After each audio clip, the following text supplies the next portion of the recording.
13.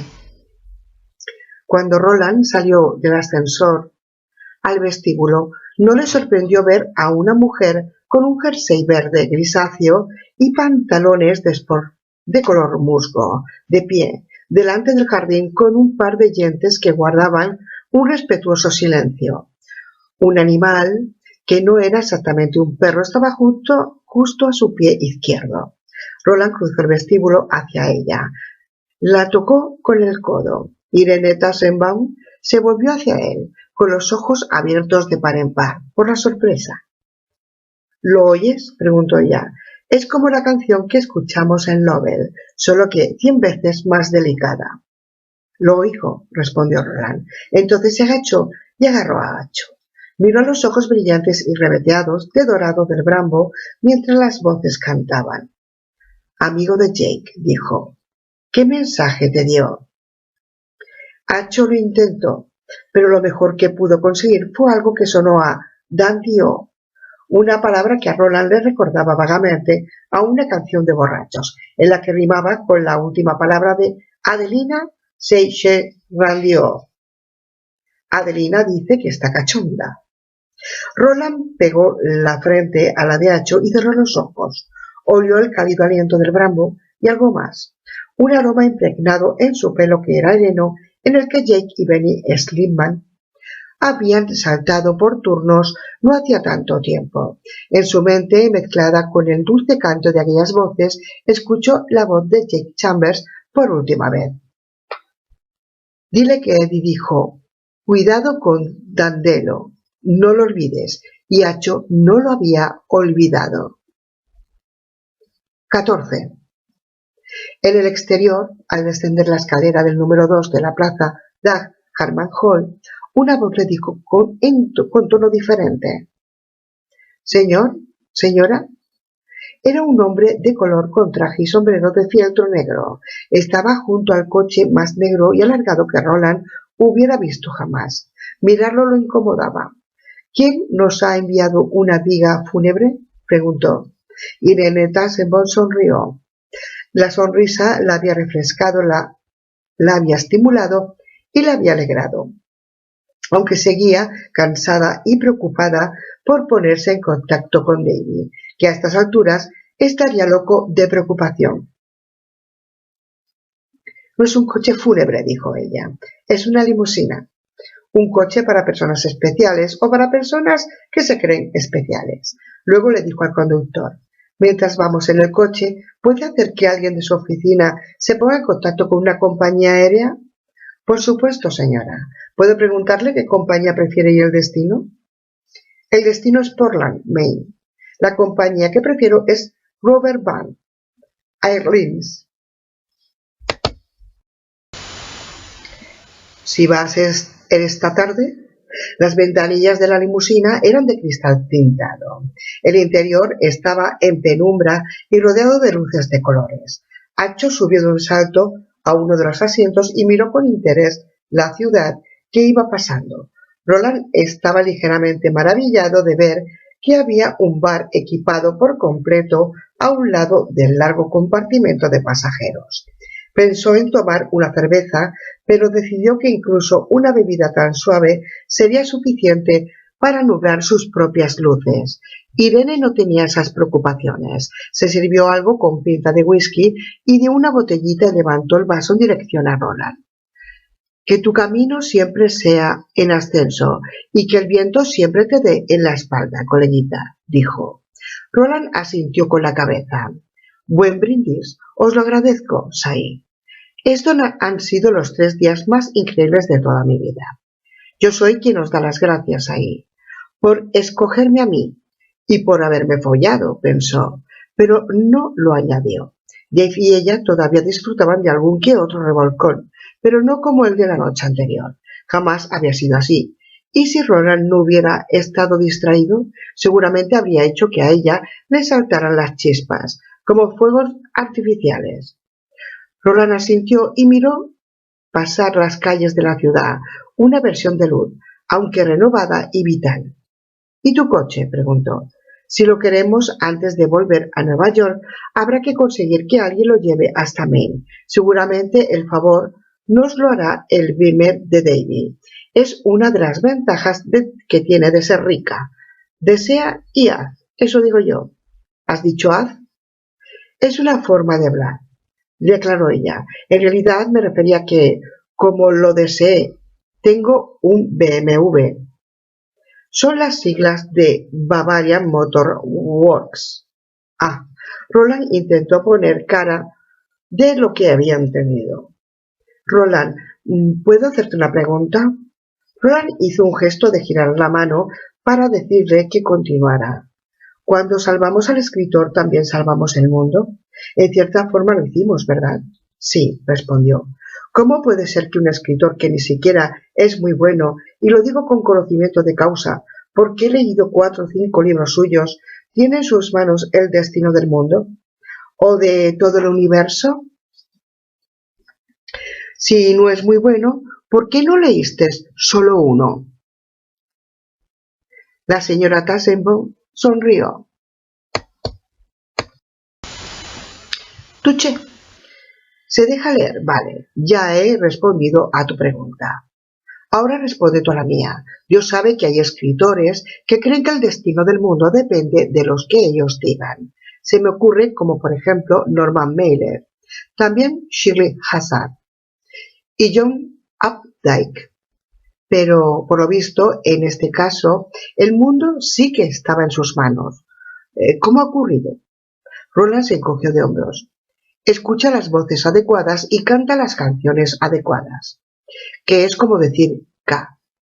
Entonces fue el turno de Irene Tassenbaum de poner cara de que lo había entendido. 15. La limusina se detuvo ante un edificio con un toldo de color verde en la entrada. Otro hombre con traje a medida estaba de pie en la puerta.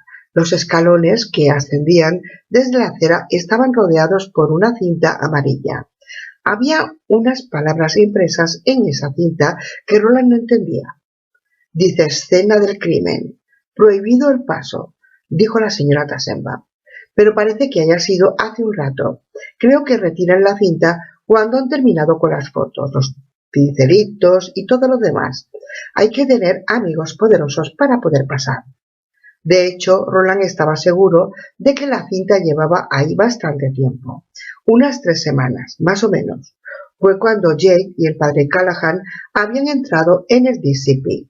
Estaban seguros de que se dirigían hacia la muerte y aún así siguieron adelante. Se dio cuenta de que quedaba un resto de alcohol en el vaso de Irene y se lo tomó, e hizo una mueca de dolor, aunque disfrutó de la quemazón mientras descendía por la garganta. ¿Mejor? Preguntó ella. Sea, gracias. Se colocó la bolsa de los orizas en el hombro y salió con Nacho a la zaga. Irene se detuvo un instante para hablar con el conductor, quien había resuelto con éxito los preparativos para su viaje. Roland se agachó para pasar bajo la cinta y se quedó donde estaba durante un instante, escuchando el barullo de la ciudad en ese luminoso día de junio, disfrutándolo con vitalidad adolescente. No volvería a ver otra ciudad, eso sí que estaba seguro, y tal vez no fuera lo mejor. Tenía la impresión de que después de Nueva York las demás serían un retroceso. El guardia, que a todas luces era alguien que trabajaba para la Ted Corporation y no un policía de la ciudad, se acercó a él en la acera. Si quiere entrar, señor, tiene que enseñarme una cosa. Roland sacó una vez más el cinturón de la pistola de la bolsa. Una vez más lo soltó de la cartuchera. Una vez más sacó la pistola de su padre. Esta vez no la ofreció, ni tampoco el caballero pidió agarrarla. Se limitó a examinar los grabados, sobre todo el que estaba en la punta del cañón. Entonces asintió con respeto y retrocedió. Le abriré la puerta. En cuanto esté dentro, se las arreglará usted solo. ¿Lo entiende, verdad? Roland, que se las había arreglado solo durante la mayor parte de su vida, asintió con la cabeza. Irene lo cogió del todo Antes de que pudiera avanzar, se volvió hacia él, lo rodeó con los brazos por el cuello. Ella también se había comprado un par de zapatos de tacón bajo y solo tuvo que inclinar un poco hacia atrás la cabeza para mirarla a los ojos. «Cuídate, vaquero». Lo besó fugazmente en los labios. Fue un beso de amiga, y luego se arrodilló para acariciar a Acho. «Y cuida de este pequeño vaquero». «Haré lo que pueda», dijo Roland. «¿Recordarás lo que me prometiste sobre la tumba de Jake?» «Una rosa», dijo ella. «Lo recordaré». «Gracias». Roland la miró durante un rato más, consultó lo que rumiaba a su instinto, una corazonada, y tomó una decisión. De la bolsa con los orizas sacó un sobre que contenía un libro voluminoso, el que Susana jamás le leería en el viaje. Al fin y al cabo, lo puso en manos de Irene. Ella lo miró con el ceño fruncido. «¿Qué hay aquí? Parece un libro». «Y que lo digas, es un libro de Stephen King. Se titula Insomnia. ¿Lo habéis leído?» Ella sonrió con timidez. «No lo hemos leído. ¿Y vos?» «No, ni lo leeré. Me parece difícil». «No te entiendo». «Me parece delgado». Estaba pensando en el cañón de la Armella, en Mejís. Ella calculó su peso. «Pues a mí me parece que es bastante gordote. No cabe duda de que es un libro de Stephen King. Él los vende con medida y Estados Unidos los compra al peso». Roland se limitó a sacudir la cabeza. Irene dijo: «Da igual, me hago la lista porque a Rick no se le dan muy bien las despedidas. Nunca han sido lo suyo. ¿Quieres que me lo quede, verdad?» «Sí». «Está bien. Puede que cuando el gran Steve salga del hospital se lo lleve para que me lo firme. A mi parecer, me debe un autógrafo». «O un beso», dijo Roland, y se sirvió uno. Habiéndose librado del libro, se sentía algo más liviano, más libre, más seguro. La cogió entre sus brazos y la estrechó. Irene Tassenbaum correspondió a la fuerza de Roland con la suya. A continuación, Roland la soltó. Se tocó la frente rápidamente con el puño y se volvió hacia la puerta del Dixie Pig. La abrió y entró sin mirar atrás. Había descubierto que esa era siempre la mejor opción. 16. En la valla de acero cromo que estaba a la entrada del Dixie Pig, la noche en que Jake y el padre Callahan habían llegado allí, había sido colocada en el vestíbulo como medida de seguridad. Roland se tropezó con ella, pero sus reflejos fueron tan rápidos como siempre y se agarró a ella. Antes de caer al suelo, leyó el letrero que tenía arriba con lentitud, pronunciando las palabras y extrayendo el sentido general en solo una: cerrado. Las antorchas de color naranja eléctrico que estaban en el comedor estaban fundidas, pero las luces de emergencia, que funcionaban con pilas, estaban encendidas y llenaban la zona del vestíbulo y el bar con un resplandor inexpresivo. A la izquierda había un arco y otro comedor tras él. Allí no había luces de emergencia. Esa parte del Dixie Pig estaba a oscuras como una cueva. La luz del comedor principal parecía reptar hacia su interior 1 metro y algo, lo suficiente para iluminar el extremo de una mesa alargada, y luego se esfumaba. El tapiz del que había hablado Jake había desaparecido. Tal vez estuviera en el cuarto de pruebas del delito de alguna comisaría, o podía haber entrado ya a formar parte del cofre del tesoro de rarezas de algún coleccionista.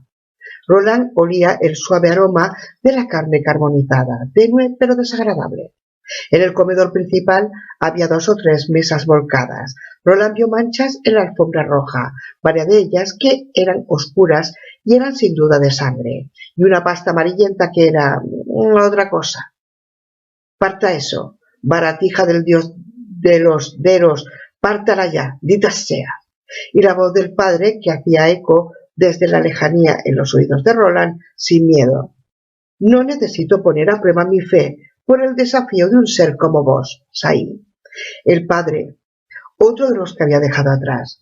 Roland pensó en un instante en la tortuga tallada que estaba oculta en el forro de la bolsa que encontraron en el solar vacío, pero no perdió el tiempo en buscarla. De haber estado allí, pensó que habría escuchado su voz, llamándolo en silencio. No, quien fuera que se hubiera apropiado del tapiz De los caballeros vampiros, el acera tenía muchos puntos de ser quien había llevado la escolpada sin saber qué era, solo que era algo extraño y maravilloso, y de otro mundo.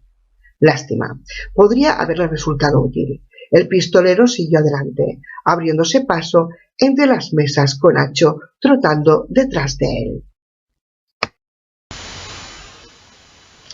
17.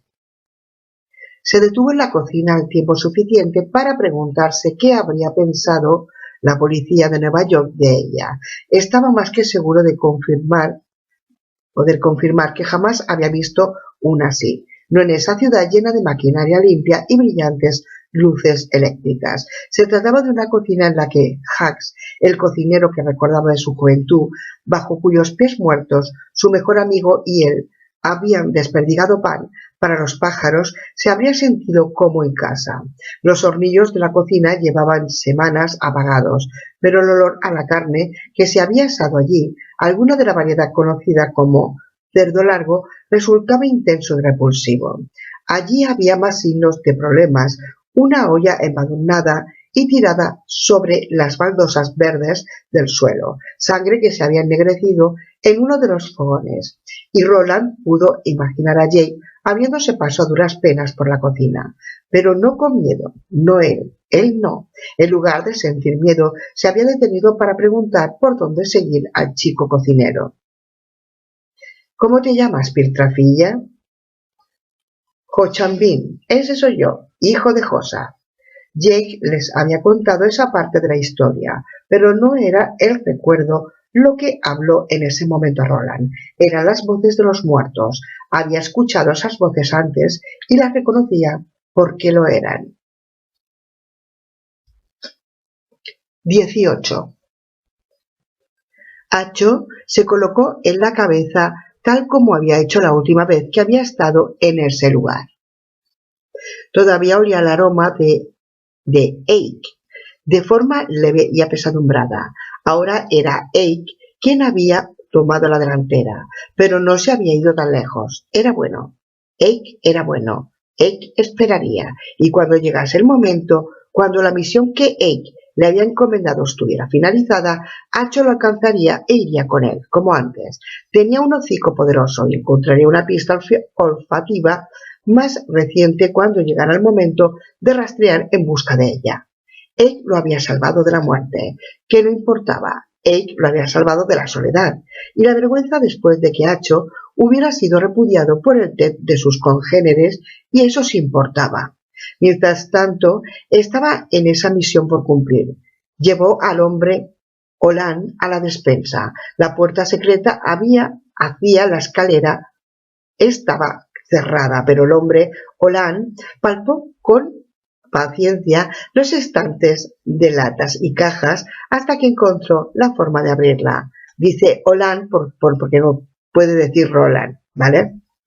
Todo es de latas y cajas hasta que encontró la forma de abrirla. Todo estaba como antes. La larga escalera descendiente iluminaba con una luz tenue por unas bombillas del techo. El olor a humedad y a moho. Olían las ratas que correteaban por las paredes, ratas y otras cosas. Algunas de esas cosas eran los bichos como los que había matado la última vez que Eik y él habían entrado allí. Matarlos había estado bien y habría matado más, encantado si tuviera la oportunidad. Acho deseó que los bichos volvieran a aparecer y lo desafiarían, aunque por supuesto no lo hicieron. Tenían miedo y tenían toda la razón, porque desde siempre los de la especie de Acho habían sido enemigos de los de su especie. El Brambo empezó a bajar la escalera con el hombre Olan detrás.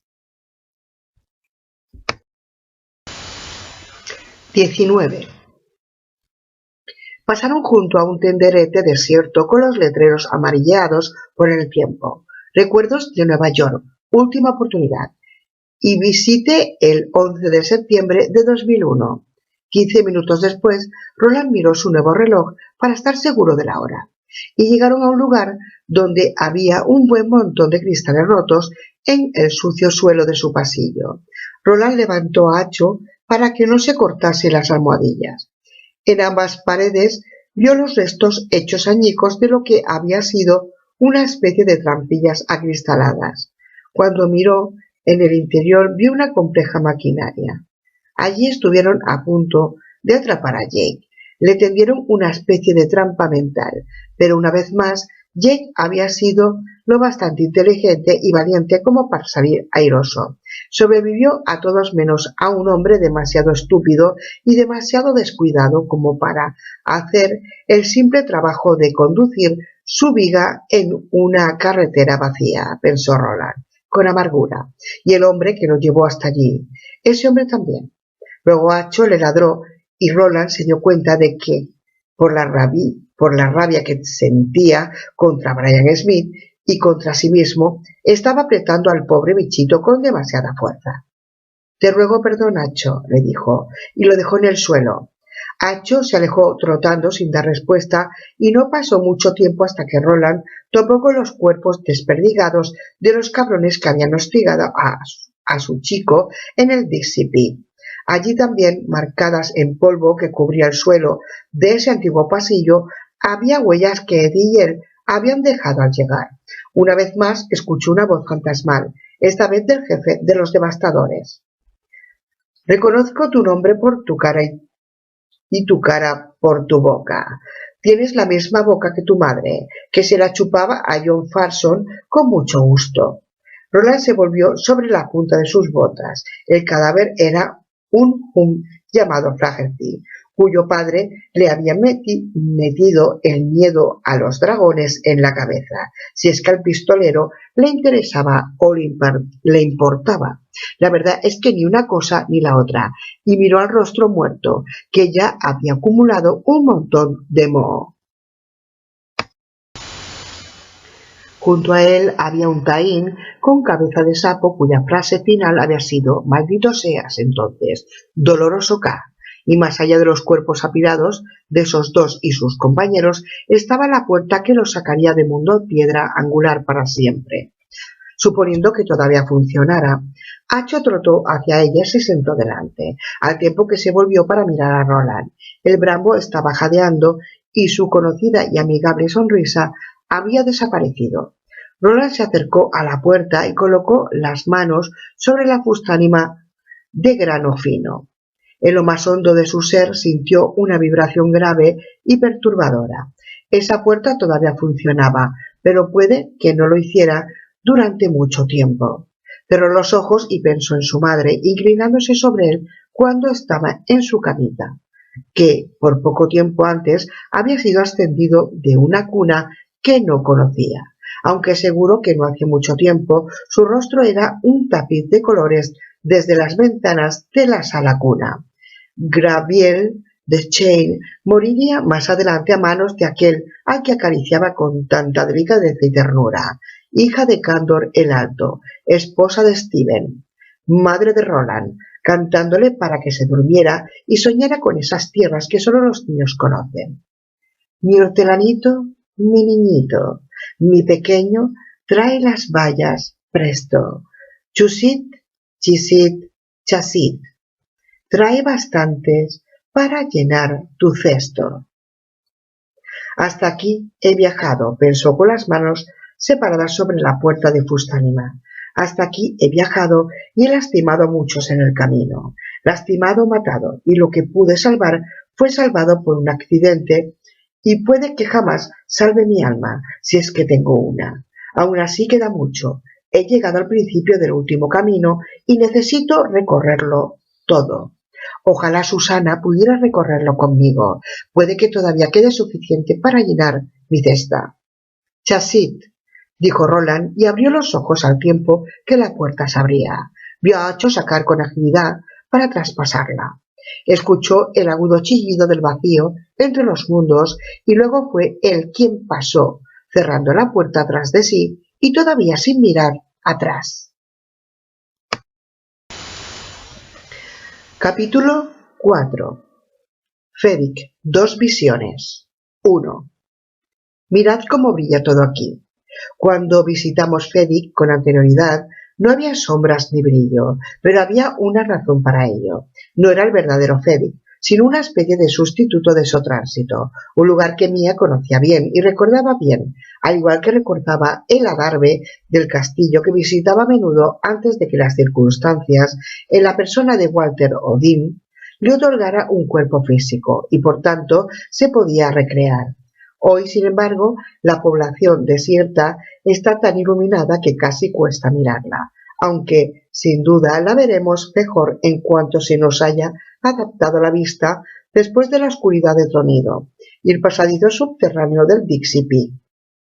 Todas las sombras son nítidas, bien podrían estar recortadas en fieltro negro y colocadas sobre el hogar. El cielo es de un azul intenso y no hay nubes. El aire es fresco, el viento que gime en torno a los aleros de los edificios abandonados y a través de las almenas del castillo Discordia es otoñal y en cierto modo introspectivo. Detenida en la estación de Fedig hay una locomotora atómica, lo que el pueblo antiguo llamaba máquina al rojo vivo, con las palabras espíritu de Topeka, escritas a ambos lados del morro con forma de bala. Las delgadas ventanillas del vagón del conductor están oscurecidas casi del todo por siglos de polvo del desierto que pegaba contra el cristal. Pero no importa mucho. El espíritu de Topeka ha realizado su último viaje y aunque sí viaja de vez en cuando, ni siquiera un simple Hun guió jamás su rumbo. Detrás de la locomotora solo hay 3 vagones. Había 12 cuando salió de la estación de Tronido en su último viaje y había 12 cuando avistó esta ciudad fantasma. Pero... bueno, es una historia que corresponde contar a Susana y la escucharemos cuando se la cuenta al hombre al que llamaban Dean, cuando tenía un cadet al que poder guiar. Y aquí está Susana en persona, sentada donde la vimos en otra ocasión, delante del salón Jim Puppy, estacionada junto a la valla de amarre en su corcel de acero cromo, que Eddie había apoyado el triciclo de crucero de Susie. Susana tiene frío y no tiene ni siquiera un jersey para envolverse con él, pero su corazón le dice que su espera está a punto de terminar. Y cuántas ganas tiene de que su corazón esté en lo cierto porque este lugar está embrujado. Para Susana el gemido del viento se parece demasiado a los chillidos desconcertados de los niños que fueron llevados hasta allí para arruinar sus cuerpos y aniquilar sus mentes.